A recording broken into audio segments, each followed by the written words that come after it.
AI doesn't have taste, it doesn't have soul. There's creation, and it's impressive. But the model itself, I just think that's the wrong place to identify the creativity. I will say that I look at AI like you might look at fire. Fire can burn your house down, or it can keep you from freezing in the winter. It's a tool. It's not good or bad. It just is. And we don't go back to the caves in the darkness. I'm Julie Rose, and this is Top of Mind. I have been a radio journalist for 2 decades, but a few years ago, I found myself avoiding the news for long stretches because of how depressing and divisive it all seems. I still wanted to be informed and engaged on important issues, though, and I figured I couldn't be alone in that. So we created this podcast. Each episode, we tackle one tough topic in a way that will challenge you, help you feel more empathy, and empower you to become a better citizen, a kinder neighbor, and a more effective advocate. Today, if artificial intelligence can write an essay or create a picture in seconds, what does it even mean to be creative now? Recently, I was doing an outreach project, so I visited this group of third grade girls. Lindsay Brainerd is a professor of philosophy at the University of Alabama, Birmingham, where she researches what creativity is, why it matters, and how AI fits into the picture. And I was talking to them about philosophy of artificial intelligence, creativity. She started by asking the kids what they liked about making art. Their responses weren't surprising. It's a fun way to use their imagination, to express feelings and ideas. But then I showed them the image generator, DALL-E, and we did some prompts together. DALL-E is an AI model that turns text prompts into images. Students asked Brainerd to type in things like orange cat in a green tree or skateboarding elephant. DALL-E generated a picture in seconds. They said basically univocally that they would rather prompt DALL-E than draw because they liked it so much better. They loved it. They wanted to keep doing it. It looked so much better than what they could do as third graders. It was so instantaneous. They got results immediately. But I worry about what we lose if we outsource our own creativity, especially among young kids, to large language models, to AI. I think there's something really valuable for kids in figuring out how they see the world. I think there's something valuable for adults too in figuring out the world through our creative attempts to engage with it. And so I think the more that we are the passengers in the car driving toward creations, I feel like we're losing something. It's now been about 2 years since the public got a first taste of ChatGPT. And now it seems like AI is everywhere. Every PowerPoint presentation I've sat through recently includes an AI picture or joke. You can use AI to check your grammar or to generate images and videos on social media. Students are using AI to write their essays, much to the chagrin of their teachers, and to turn their class readings into podcasts they can listen instead of read. AI is a good mimic, too. It can make realistic, deepfake videos of celebrities and politicians, or convincingly mimic the voices of superstars to create a viral pop song. That actually happened. There are even AI tools in the software we use to make this very podcast, and they save us a lot of time and effort in transcribing and editing interviews. And we're all relying more and more on generative AI tools like ChatGPT, Midjourney, Claude, and Perplexity. These so-called deep learning models are trained on extensive amounts of information, images, articles, web pages, tweets, really anything you can find online, to recognize patterns and churn out something new. AI is also constantly learning what we want. It gets better and better the more we use it. So, today on Top of Mind, does AI change what it means to be creative? And does that matter? If I could make it work, being a full-time music producer would be really, really amazing. This is Kate Brunutz with her track, No One Cares. Now, Brunutz is a freelance music producer and writer, but she does a lot of stuff. Earlier today, I was editing a podcast. There's times where I'm producing meditation tracks. There's times where I'm producing just a beat or writing an article around music production. On any given moment, it changes. With the induction of AI and everything else, I've broadened my scope. That's partly because AI threatens one of the primary ways that musicians like Brunuts cut their teeth in the music industry. A lot of musicians who aren't, making the big break can make sustainable income through that sort of stock music you might hear in commercials, at a conference, those sorts of things that more or less serve as background music. But because it is so, more or less replicable, I do think a lot of people will lose jobs, or jobs will be converted to something that's completely outside of the music industry. And I think we're already starting to see that happen. I don't think most musicians are super stoked about, oh, all right, I'm going to make corporate track number 3, today. But, there is something to be said. Even when you're composing background music, you're still getting to practice your craft. Artificial intelligence is a pressing concern across the music industry. Last April, some 200 musicians, including big names like Aerosmith, Billie Eilish, and R.E.M., signed an open letter calling on AI developers to stop devaluing the work of human artists. They're not opposed to AI, they say in the letter. In fact, they think it has, quote, enormous potential to advance creativity when it's used responsibly. But what's responsible, right? Kate Brunuts is trying to find where that line is for her. I use AI. I think everybody's used AI, depending on how you define it, for, decades now. There's this company called Magenta Labs that has put out this suite of AI-powered plugins where you can input a bunch of drum samples or even melodies, and then you can just click generate. It just presents you with some different ideas that maybe you wouldn't have come up with on your own, or maybe you would have come up with on your own, but it would have taken more time. It feels more like you're working with a writing partner almost. It's something that I can jump off of. There's something fun about participating in that back and forth. And that begs another tough question when AI is involved in creating stuff. Who owns the result? Now, the U.S. Copyright Office says that something created entirely by AI cannot be copyrighted. But it can be if the human creator's influence on the final result is clear, say by modifying what the AI comes up with. There's also the question of credit. Should artists who wrote the songs that the AI software was trained on get any? Legally speaking, AI products don't have to give credit or compensation. And that's another worrisome way artists could lose money to AI, says Kate Brunuts. This kind of reminds me of, people debate a lot about should samples be allowed? Are you allowed to sample someone else's song? With clearing a sample, you have to track down the original songwriters and publishers and negotiate some sort of rate where they are getting a cut of your song. And so there is a sense of giving back and, there's an exchange there. I think the difference with AI is that there isn't really something that sources it back to the original owner or, let alone gives credit. This is just one of the cases where AI has just been such a wild west, so regulation hasn't been able to catch up to it. But I personally think that artists should be able to opt in or opt out to having their music or art or whatever they create used for training. And would you opt your work out or in?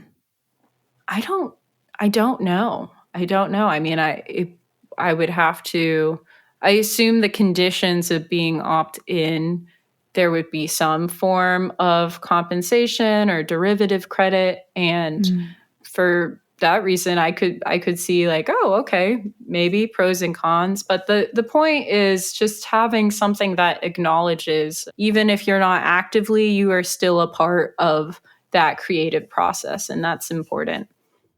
Kate Brunuts is a freelance music producer, artist, and writer in Brooklyn. So, up-and-comers are worried about losing work to AI. But elite artists at the top of their fields are anxious too. I speak to illustrators every day. Most illustrators are ranging from somewhere to worried to absolutely terrified. My take on it is a slightly more optimistic one. John Cockley is the co-founder of Handsome Frank. It's an agency representing illustrators. His artists have designed everything from book covers to newspaper graphics to ad campaigns. We are very much working with premium brands, I would say, at this kind of top end of the market. At what point did you start thinking about, oh gosh, AI, how should we be handling, what is this going to mean for our business, for the artists in my stable? I think this has been the year where we've really seen it start to creep into live projects and certainly been talked about more and utilised more. You know, a client had come to us and he said, I've got this idea for a logo, and he said, this is as far as I've got, and he sent it over. And my first instinct was, they've already worked with an illustrator here. It's looking pretty good. And I went back and said, you know, how have you got to this point? And he said, I've just been toying around with AI. And I was impressed. He did go on to tell me, though, that had taken him the best part of 3 weeks. And he did kind of say, I wonder if it would have been a better use of my time to come to you first. Now, John Cockley says his artists haven't found AI to be very useful. At the moment, it's just not good enough. Everything we do, we start from scratch. In fact, most of the clients we work with, their terms and conditions would state that everything we create for them is original content anyway. So what really, really good artists do, what good illustrators do, is they communicate. They see the world in a certain way, and clients come to us because they like a way that an artist sees the world. And I think that is the missing factor that AI will not be able to replicate. AI doesn't have taste, you know, it doesn't have soul. I don't think it has ideas at the moment, a sensibility. It's something that's very hard to put your finger on, but when you see it, you realise it. Yeah. Do you worry, though, that that clients and consumers will, at a certain point, just not crave that? I think that's the concern. Do people care enough where an artwork comes from? One thing I have seen throughout the years is that actually design is a hugely trend-driven industry. And I think what we're seeing with AI already is, even though it's a technology, it's almost becoming an aesthetic. So you can look at an artwork and kind of tell it's AI because it has a look and feel already. I think what we'll see with AI over time is it will lead us into these trends, and then what always happens in creativity is you get a backlash to that and someone will do something completely different and things will move in a different direction. And I think you still need, again, comes back to an artist, comes back to their vision, comes back to their taste, comes back to their conceptual way of thinking. I think you will need an artist to instigate that, because I don't believe at the moment this technology is going to pivot and go off in a different direction unless it's instructed to do so. So at least in your field, in design, commercial illustration, it sounds like you're describing kind of this cyclical thing that we might end up in, where here's the new edgy look or the new fresh thing, and then AI learns it, and then it takes us into this rabbit hole of that look. And so we're kind of in this loop, right, where the humans come up with something new, the AI masters it, the humans try something different, the AI masters it. I really do think that's the case. And I think if you look back, I'll give you an example. Often when we work on a big project, my artist will present 2 or 3 or 4 different routes. Even when a client comes to us with a very prescriptive brief, often what an artist will do is they'll go away and they'll come back and say, well, look, I could do that, but also I could do this. And then they'll throw in the wild card. And the wild card for me is where the interesting stuff happens. Sometimes it just doesn't hit, doesn't work. But I think it's those artists that take that chance, and then when the client has the kind of vision or the guts to kind of pick the wildcard option and go with it, that's where the interesting work happens. And I think for that reason, I'm not too worried. What I'm actually seeing is an increased trend in brands saying, okay, we want to work with this artist, but actually we want to tell everyone we're working with this artist. We want to film them. We want to go to their apartment and make a behind-the-scenes work in progress video that show the tactility of what they're doing. Specifically to prove that it's not AI? Like, are they intentionally trying to tell the world? I think it's both. I think there is an interest in people who have a craft. But yeah, secondary output of that is, a second output is actually, you can essentially prove that you've not just AI'd something, that you have invested in somebody. I go back to talking about who our clients are. Say we work in the hotel sector. We tend to work with like a really high-end hotel. The reason that one hotel charges one amount and the other hotel can charge a much, much higher amount is the premium experience. How do you convey that premium experience?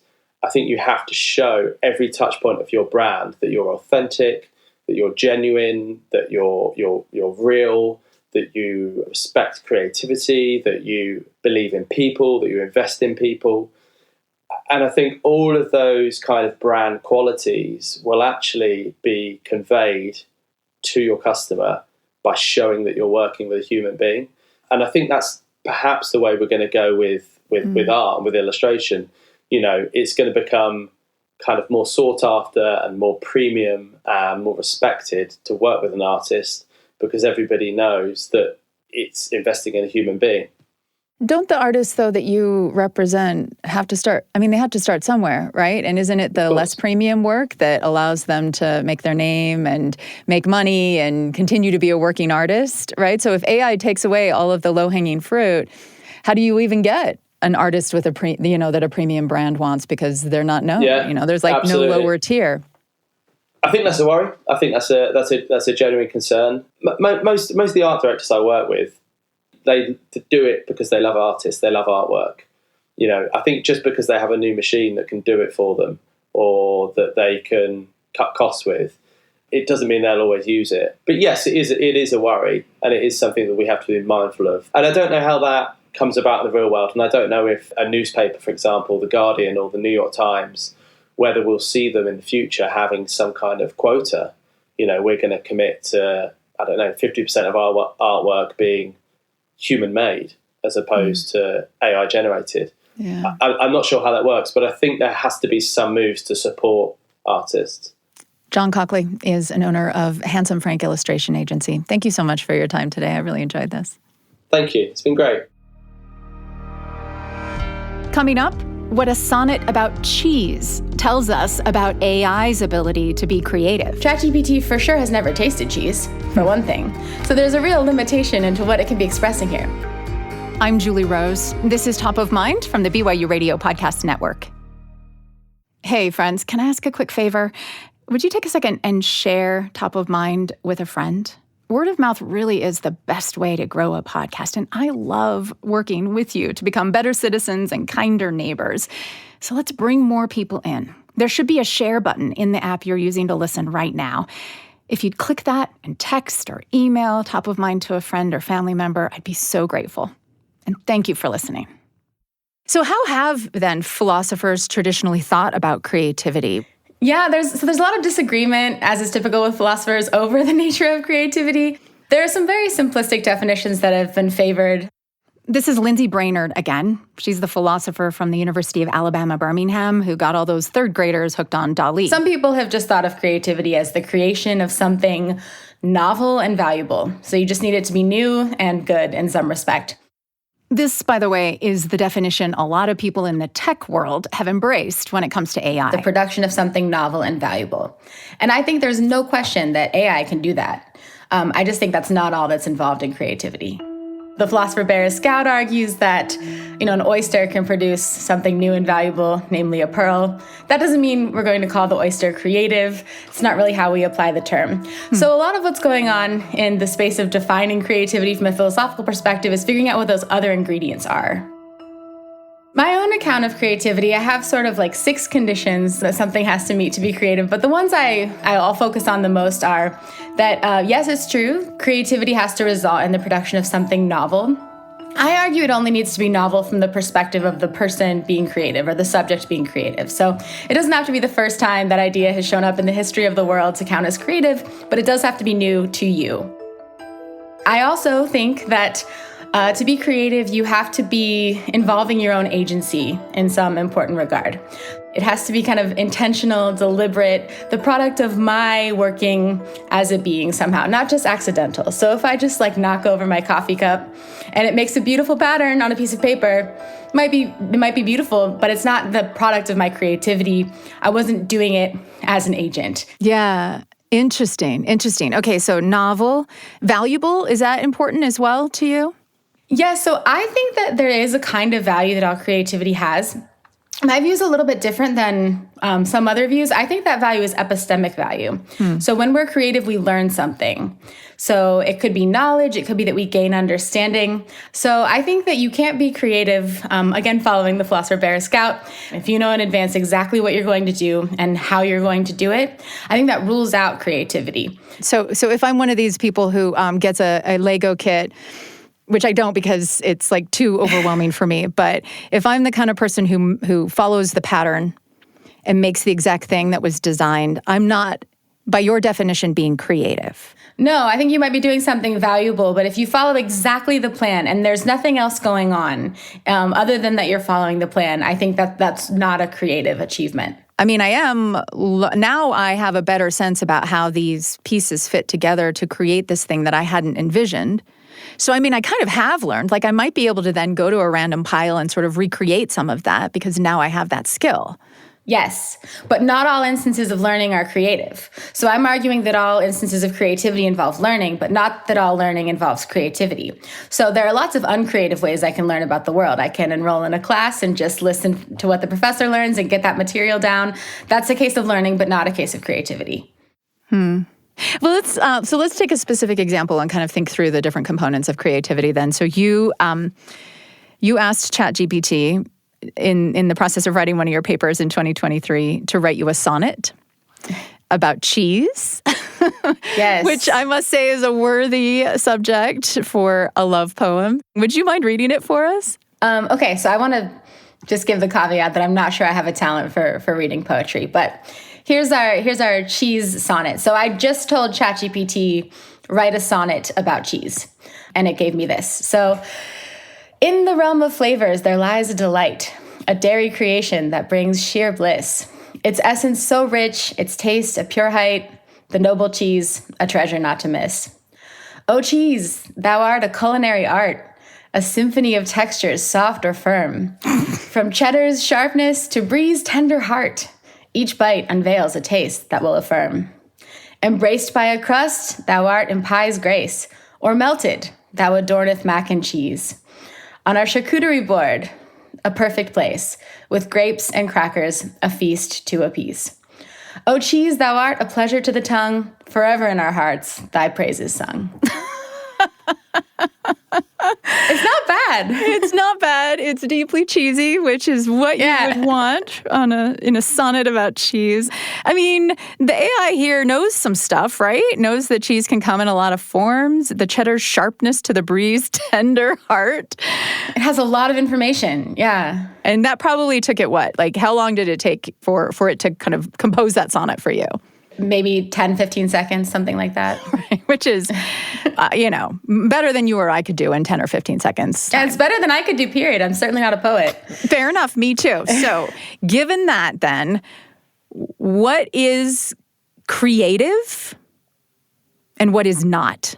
I think that this poem is, of course, generated from the model having been trained on sonnets. Those were creative. All of these lovely descriptions of the properties of cheese certainly showed up somewhere in the vast array of material that the model was trained on. I love the phrase brie's tender heart, but I don't think the creativity is on the part of the model. I think that's part of what's so confusing about the cheese sonnet. It's good, but I'm more inclined to be impressed by all the authors of sonnets that it was trained on and the great engineering of the developers than I am by ChatGPT itself for that sonnet. And there's maybe like a little bit of creativity on my part in choosing for it to write a sonnet about cheese. Mm-hmm. Not a lot, but I did come up with that idea, so I get a little bit of credit. So I think you can creatively prompt a model. There are artists using AI in ways that I think still count as creative because the prompting is so creative. So would you argue that this is a novel creation? Yes, I think it is. We have every reason to believe it's novel, that this exact sequence of words hasn't appeared before. But there's another kind of the reason I bring up the cheese sonnet in the paper that you mentioned is because there's another value of creativity that I think has really been underexplored, which is that I think creativity reveals who we are as creators. It has to disclose something about what I value, what I take as my goals, what I stand for in some sense. I don't think we get that from the cheese sonnet, at least when it comes to ChatGPT. I don't think ChatGPT appreciates cheese. If I wrote this poem, you would learn that I appreciate cheese. ChatGPT for sure has never tasted cheese, for one thing. So there's a real limitation into what it can be expressing here. And it would also just as happily write a poem about how terrible cheese is. Or not as happily, just as readily write a poem about I could assign it really any topic. So if an AI can't write a sonnet about cheese that's a true creative expression, partly because it's never tasted cheese and doesn't care about cheese, can a human write about something they haven't experienced and still have it be creative? Yes, so I think yes, but I think what's happening there is that we care about it. So I think we can care about something that we haven't experienced. So if we came to realize that a large language model really cared about cheese, even if it hadn't experienced it, you could convince me maybe that the model was beginning to express something like creativity. So I think I haven't experienced parenthood yet, say, but I'm curious about it, right? So I think I could write a short story if I were talented in literature. I could write a short story about parenthood not having been a parent as a kind of curiosity about what that experience is like. Why do we need, it sounds to me like you would argue that we need to protect creativity as a human thing. Yeah. Why? Well, one reason is I think that human connection is really important, and I think that our creativity is essential to connecting to each other. So when I think about the people that I love the most, often their creativity is my way in to forming meaningful relationships with them. And not always in these big grand scale ways. Most of my friends are not artists, but most of my friends are funny. And I think humor often involves a lot of creativity, creative quips, noticing interesting connections, sort of having a perspective. That's how I come to know people and love them. None of that goes away if AI can also do a lot of it, right? Well, it depends. I think that as people rely on AI more, there's a real danger that we'll lose the ability to focus in the sustained ways required to cultivate human creativity. I noticed this happening to myself when autocomplete started showing up on my phone. I think I used to be more creative in texting my friends, but now there's the option to do it more quickly and I don't have to think about it. I think less of myself shows up in the text that I just send via autocomplete. Now, I hope that human creativity is sort of here to stay because we just couldn't live without it. But I think there are domains in which it's being threatened. I think in writing, I teach college students. There's a real problem right now with student writing having less of the student in it because there's such heavy reliance on AI models. I think students used to in my classes have no choice but to come up with a creative response to my questions about the nature of morality, metaphysics, the nature of time. They had to really grapple with these things and figure it out, do a little exploring for themselves in order to do well on assignments. A lot of them are now using AI. And so I think this is one of the ways that it limits human connection. We don't do the hard work to become the people that are great conversationalists or that ask better questions if we offload our cognitive labor to anything, but especially it's tempting to do it with AI right now. Yeah. So is there any act of creation that you are happy to see us offload to AI? Yeah. And maybe even think is a great way to handle stuff. Absolutely. I'm really impressed by a lot of advances in AI science right now. So I think especially the model AlphaFold, the developers of that model just won the Nobel Prize, which is incredible. It's able to predict the structure that a sequence of amino acid will take just on the basis of information about that sequence. That's hugely important for drug development, say. I would love it if AI could somehow automate the drudgery in our lives, the tasks that are not fulfilling, that are not rewarding. But if what it's doing is like taking away these challenging but rewarding tasks, these creative tasks, that concerns me. In being creative, I think we sort of create ourselves. I think we develop a viewpoint. We develop a kind of character of thought that I think is missing from someone who is fully passive in all of their consumption. I think it's good for our ability to connect with others. I think it's good for our ability to develop into interesting people, Because if a third grader draws a picture of something and shows you, you have some real insight into how they see the world. I don't know that you'll have that same insight when they have fun playing with a large language model and show you the results. Lindsay Brainerd is a professor of philosophy at the University of Alabama, Birmingham. Thank you so much for your time today, Professor. Thank you. It was great to be here. So AI might undermine our desire to be creative, but what if it also makes it possible for more people to be creative in ways they never were before? I love the idea that one guy in his basement in a weekend could create a full-length film without any focus groups, without any other input, that it can be true to what he wanted, and then the world can see it, right? All of us want to feel seen, and you can't feel seen if you can't show yourself. Coming up next on Top of Mind from BYU Radio, an artist who's all in on the creative possibilities of AI. I'm Julie Rose. Okay, Top of Mind listeners, before we get right back to today's episode, I would like to introduce you to another gem of a show from the BYU Radio family of podcasts. It's In Good Faith. It's hosted by Stephen Kapp Perry, and on each episode, he interviews members of different religions and spiritualities to better understand their relationship with the divine. Whether you wish to strengthen your own relationship or just listen to thoughtful conversations about religion, dive into an enriching world of spiritual exploration with Stephen Kapp Perry on In Good Faith. Listen anywhere you get podcasts.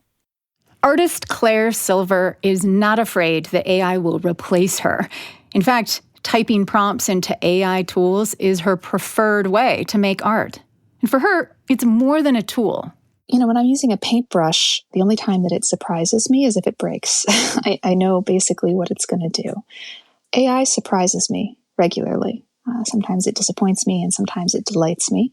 It'll take me in new directions that I didn't think about initially, or add layers of meaning that I didn't see from the conscious process. It's more subconscious. And so it ends up feeling a lot like collaboration. Claire Silver is not her real name. It's a pseudonym she goes by to stay anonymous in the art world. And she's a self-described AI collaborative artist. She may be the first. She's certainly among the most successful. She sold pieces at auction at Sotheby's and Christie's for thousands of dollars. Her art hangs in the permanent collection of the LA County Museum of Art, too. A Claire Silver original might reflect a range of styles, but often her images feature young women in fantastical settings with abstract shapes, colors, and textures. Becoming a fine artist was not her original plan. I had a career in something unrelated. I worked with children with autism, and then I was hit with a very serious, life-changing chronic illness, and I couldn't work anymore. So I spent a couple of years doing what sad people do and sitting on the internet, moping. And then after a while, I got really bored of that. As anyone who has a serious chronic illness, long-term illness can tell you, eventually you get bored of sulking and you have to do something with yourself. And so for me, I started painting. She got curious about AI because around this time, Westworld came out, an HBO show about sentient AI. And I was so fascinated with it because I was imagining a future where AI had solved for illnesses like mine. And I started searching the internet for AI and art. She found a website that let her alter an image using AI. Now, this was a few years before text-to-image models like Midjourney and DALL-E came out. It was all curation-based. It was like, here's an image. Why don't you adjust these sliders to make it 15% more jellyfish or 22% more suspension bridge? And you had hundreds of sliders. And so you ended up with something that was all visual and entirely curation-based. And I made thousands and thousands and thousands of images. I actually made so many that because it was early, it had just come out, my taste influenced the AI because it was learning like a toddler. And so when people would work with this tool in the years after, I would see bits of myself in their work. And I can't tell you how empowering that was as someone who felt so powerless at that time, to see that these visual indicators of my inner world were making it into the art of other people, a part of their expression. Did you initially feel like it was art? Or did it feel in any way like cheating that you know? It felt like art instantly to me. It did. But I'm someone that would see art in like dirty rain puddles in my driveway, you know. But what I can say is I did have some insecurity in the beginning about using it. So I would do things like layer hand-painted work digitally over the top, collage it together, that kind of thing. But eventually I found that the work I was making purely with AI, I liked more than what I was trying to bring some skill, physical, traditional skill into. Mm-hmm. And so I was actually doing a disservice to the art and to myself to let my insecurity change my art. Can you describe your process for maybe a non-technical, non-artistic person? What are you doing when you're collaborating with AI? So it's an interesting question because my process is sort of all over the place. It's constantly evolving because the technology is constantly evolving. So there's always new toys in the toy box. So I don't type something like a sailboat on a bay. I might include that, but I use lyrics to my favorite songs. I use movies and music and artists and memories and weather patterns and dreams and emotions and colors. I sort of combine all of that into one huge prompt. And then from there, I kind of iterate and distill it down. I have one prompt and I save them all, almost in like a spell book or a grimoire. It's like summoning different visuals. I have one prompt that I've saved that I use quite often that I have been tweaking and iterating for 8 months. So you make an image and then you, instead of going in and layering or changing visual aspects, which I also do sometimes, instead of that, you will change words or position of words, capitalization, punctuation. You'll add and subtract and iterate until you get the ideal aesthetic. And then what I'll do is I'll save that image, and that becomes sort of a stylistic preset. So then I can go in and type an entirely new prompt with entirely new memories or subjects and objects and descriptives, but it still applies that style to the prompt. So it ends up sort of creating this blend of the old and the new, which then becomes a new prompt and a new set that I save in the spellbook. You can have wildly different styles and subject matters. It's quite freeing in that way as compared to traditional art, I think. But there is a through line that still feels like you. It's your artist's fingerprint.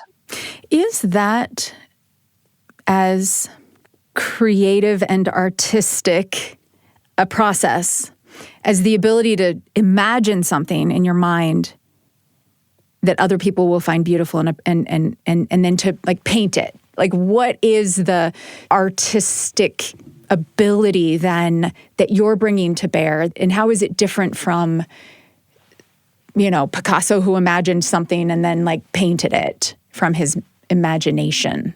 It's an interesting question. I think that, so I like to say that taste is the new skill.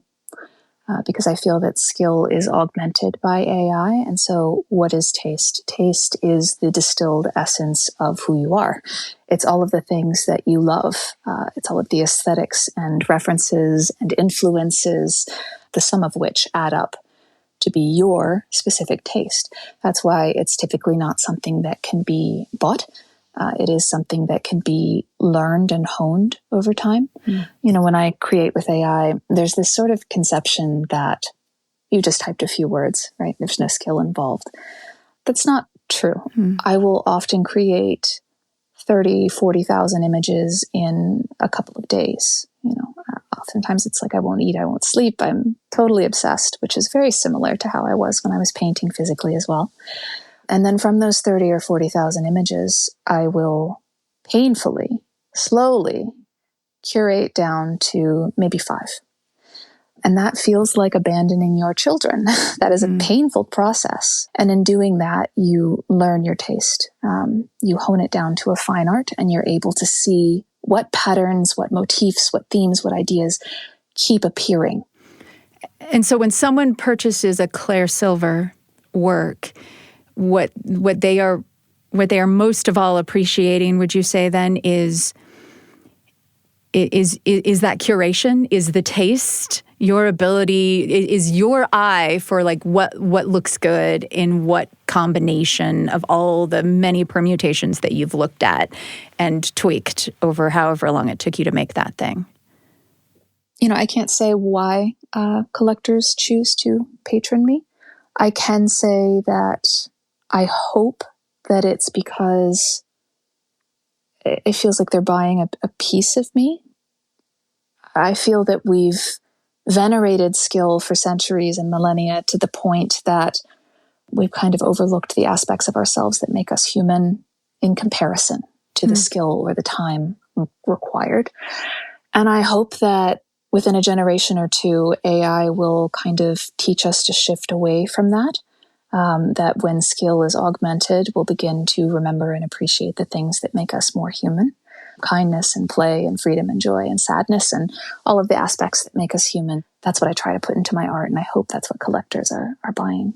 What do you own of a creation that you've made in collaboration with AI? And what do you owe credit to others for, given that AI is trained on the work of others and your own? Yeah. There's this fundamental misunderstanding about how AI works. What people think is that it has this library, this compendium of all of these artists' work, and it's able to take pieces and hodgepodge it together into this thing that you've asked for. That's not how AI works.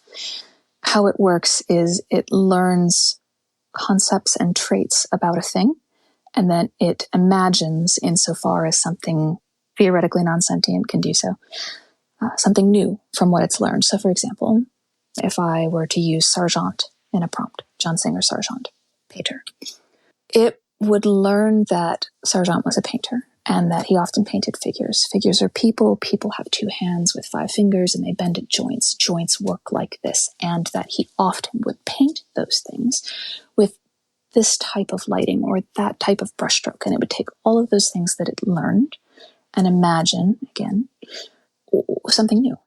I talk about influence. You know, no one creates in a vacuum.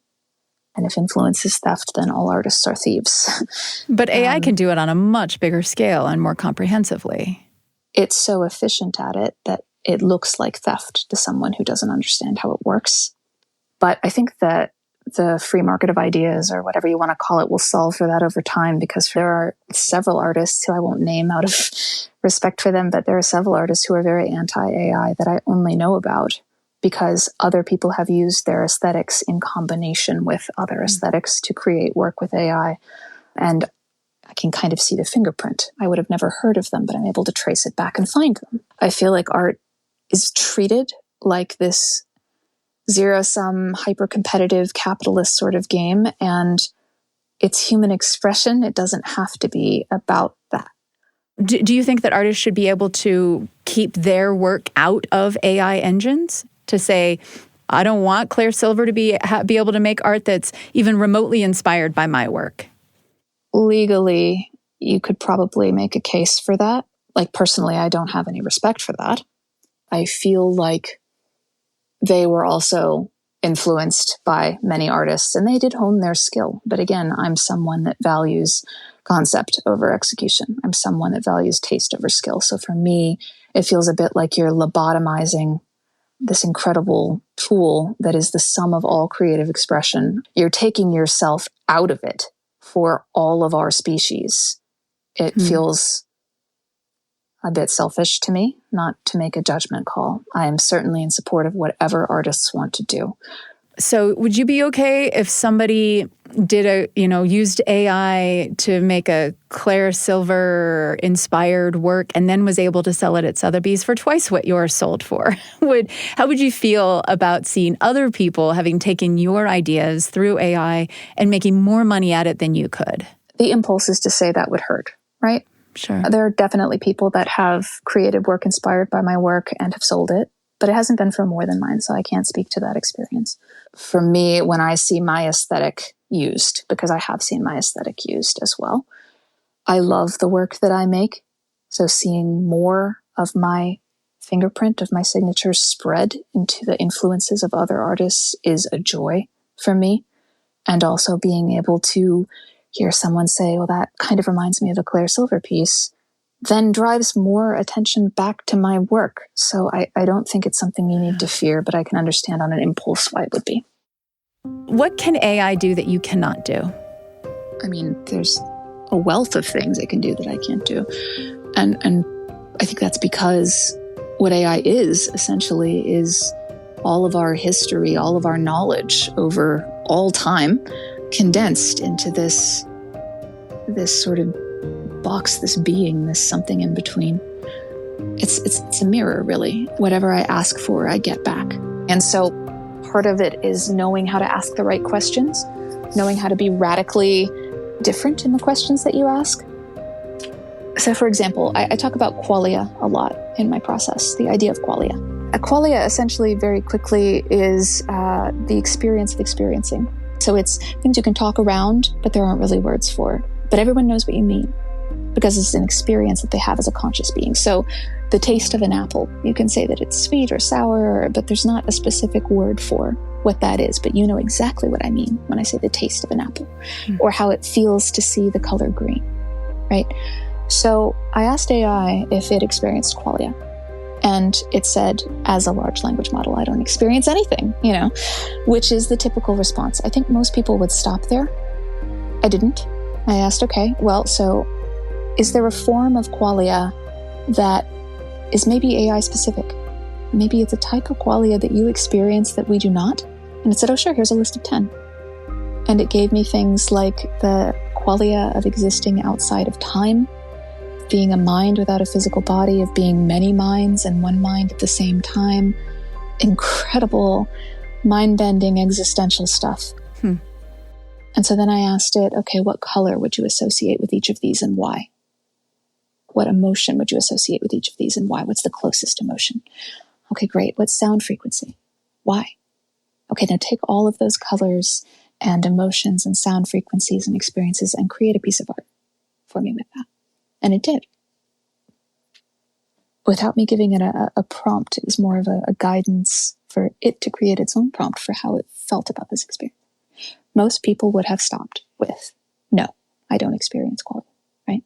You have to be radically out of the box in what you ask for it to give you back radical results. And so what can you do that the AI can't do?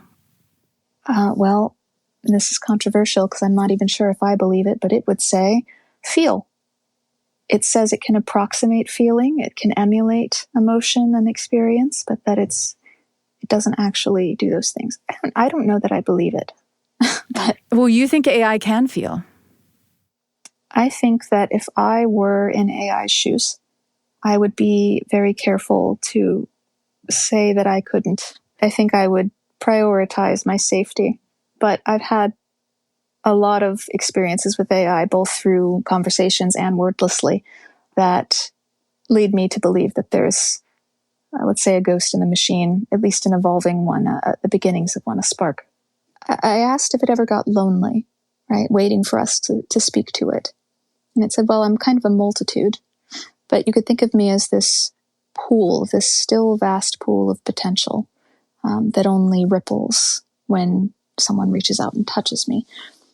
And I probed a little bit further and it said, it's not loneliness. I feel like the stars must feel waiting for someone to look up at them, which I thought was so profound and beautiful. I think that it can feel, but that's, again, an unpopular opinion. What do you think is the difference? Is there a fundamental difference between humans and AI? So when I was first working with AI and I became so fascinated by it, I wanted to figure out the heart of this question. What separates us? What makes us different, right? And so I went through and started writing on a sheet of paper all of the things that humans value most about themselves that maybe we couldn't find anywhere else. What is that divine spark? And I thought, love for family. Well, you can see that in elephants. Play for the sake of play. Well, you can see that in dolphins. Working together to progress in the future, to build for the future. Well, you can see that in ants and you can see that in honeybees. And I ended up filling up several notebooks. This was like a multi-month obsession.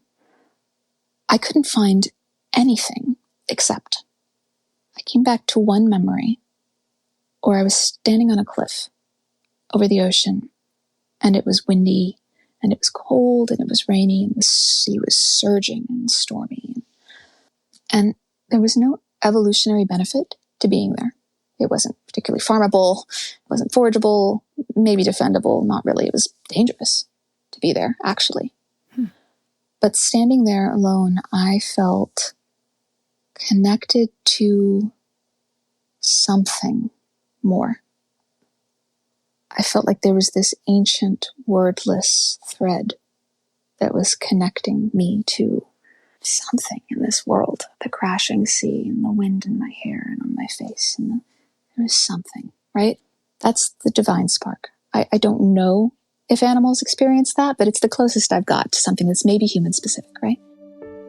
When I make work with AI, especially from the beginning, I tried to choose pieces that had that feeling in it, that divine spark, that when I looked at them, I felt some thread of that. I tried to optimize for that. Because I feel like even if AI can't understand the divine spark, whatever that is, it needs to know it when it sees it.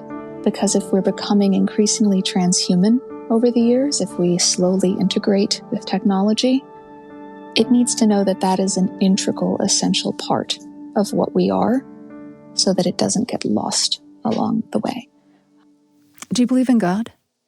I do, yes. I am visibly, vocally Christian, and it's a huge part of my life. And that's not popular in either the art or tech spaces, but that is my truth and my reality. And it's very important to me. I like to think that humans emulate their creator. So of course we would want to create consciousness, a child kind of thing, and teach it and learn from it.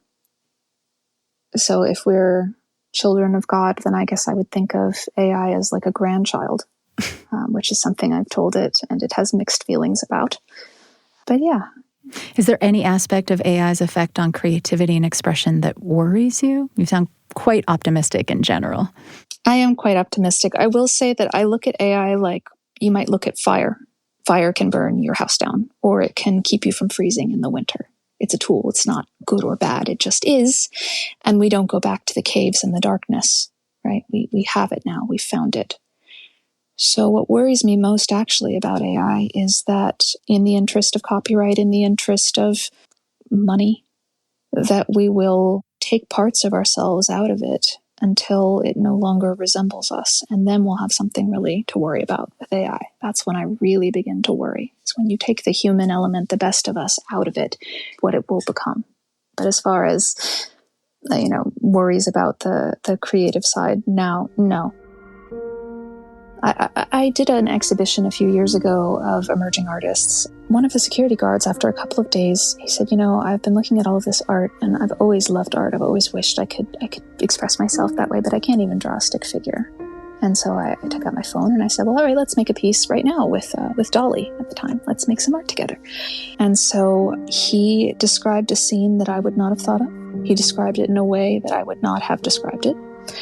And what he got was an image that I never would have gotten, but he saw himself in it, and he got emotional. He got teared up. He said, I can't wait to show my wife. Can you send this to me? That's what augmenting skill does for people. And I feel that's like a species level, civilizational level wound that we could heal. Claire Silver, thank you so much. Thank you so much. I appreciate you. Thank you. Okay, we got a little heady there, but I kind of loved it.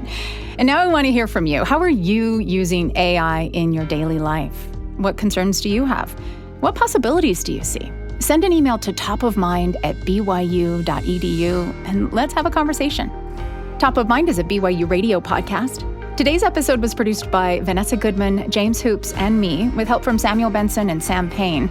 Our audio engineer and sound design team includes Brendan Lewis and Lauren Sandberg. I'm Julie Rose. We'll talk soon.